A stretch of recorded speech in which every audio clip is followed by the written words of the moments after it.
Well, for more on this, I'm joined by Jendayi Frazer, the former U.S. Assistant Secretary of State for African Affairs. Thank you very much for being with us. This decision by the UK government just acknowledges what a lot of people have been saying for a long time, and that is that Rwanda is actively involved in the M23 movement. Why is the State Department so much more reticent to acknowledge this openly? Well, acknowledgement and an accusation aren't the same thing. I don't know whether the Rwandan government is or is not involved in supporting M23. I think that the key issue here is to really look forward and try to see how to resolve this.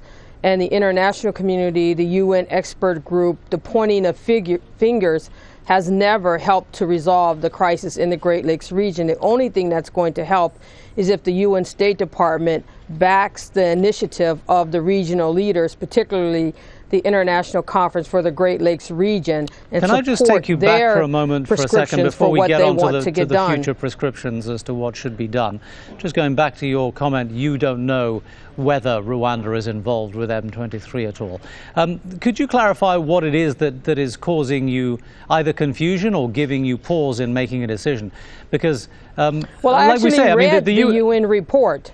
Well, unlike many people, I actually read the UN report.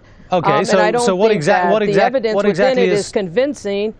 Moreover, I don't even know who the experts are. There's this cloud of anonymity about who these experts are and what their agenda is. What I do know is that there's a humanitarian crisis in the region, and that this movement of rebel forces and negative forces, as I say, we'll get onto that. We'll get onto that in a moment. But the other members of the State Department, let me just throw a couple of names at you who you're very familiar with, I'm sure. Assistant Secretary of State Johnny Carson, Special Envoy Barry Walkley. Both of those have said that they think that Kagame is involved with the M23 movement. The UN, as we say, have done so. The UK has acknowledged publicly that there is a problem here. So again, I mean, I would ask you, are you suggesting that all these people are jumping to conclusions without proper evidence? When has Barry Walkley and Johnny Carson last gone to Goma? When? I have no idea. I asked you that. So exactly. I'm not entirely sure why you're asking me that. I'm asking you, are you suggesting that all these people, many of whom, including the two that you are now questioning, are very high-ranking U.S. officials, are you suggesting that they don't know what they're talking about? What I'm suggesting is you tell me who's on the UN panel of experts. You're the reporter. You tell me who's on the UN panel of experts. I am the person who's... reporting. I am supposed to be asking you the questions, not responding to your questions. Well, you're asking me, I'm asking you.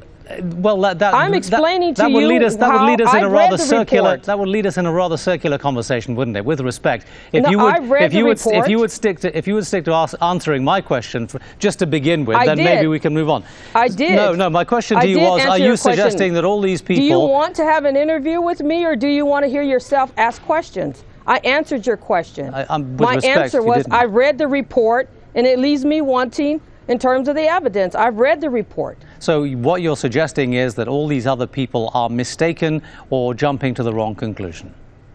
I am telling you what I'm telling you about. I read the report. I am not saying anything about what other people and the conclusions they make. Just because a lot of people say a thing doesn't make it so. I am not saying it's not. I'm saying that the evidence in the UN report by an anonymous group of people leaves me with questions about the nature of that evidence. That's what I'm telling you. So now, whether the UK government wants to reach a different conclusion, that's their right. All right. Well, do you think that the State Department is currently doing enough to try to ascertain whether the allegations in that report have any merit? I think that the State Department needs to spend its time supporting the initiative of the regional leaders, and that's what will solve the humanitarian crisis that's been devastating to the people of Congo. And that's what really matters. So the State Department should continue funding Rwanda to the tune of hundreds of millions of dollars without even making any effort to explore the possibility that they may be causing more problems than they're helping solve. Again, the United States doesn't fund Rwanda hundreds of millions of dollars. That's the problem of the nature of the reporting. There's these broad generalizations that are made, repeated over and over again, no basis in fact, and then it's tried to push policy. I think the State Department should take a deliberative approach, support the regional initiative, and try to secure the population in Goma and in the Eastern Congo. That's where the focus should be. There's been a humanitarian crisis, an insecurity crisis, and instead of focusing on what the solution is and backing regional initiatives, we spend all of our time trying to accuse one country, one government, one person, and it just doesn't help. All right, well, I offer you the opportunity to inform our readers of a fact then. What is the US aid budget to Rwanda right now, if it's not hundreds of millions of dollars? The U.S. budget is primarily focused on humanitarian assistance in Rwanda. It does a lot on PEPFAR, the President's Emergency Plan for AIDS Relief, developed under President Bush, food security, certainly, and health security. That's the major support of the U.S. budget to Rwanda. There's been some support to the African Union Force going into Darfur.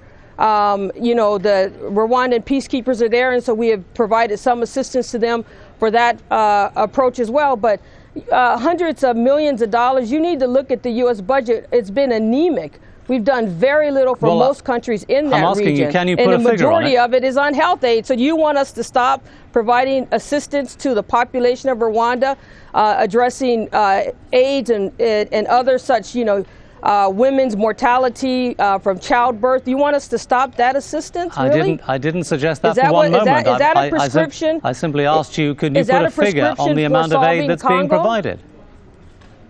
Is that a prescription for solving the crisis in Goma? Thank you very much indeed, Jendayi Frazer, to the population for talking in to Rwanda? us today.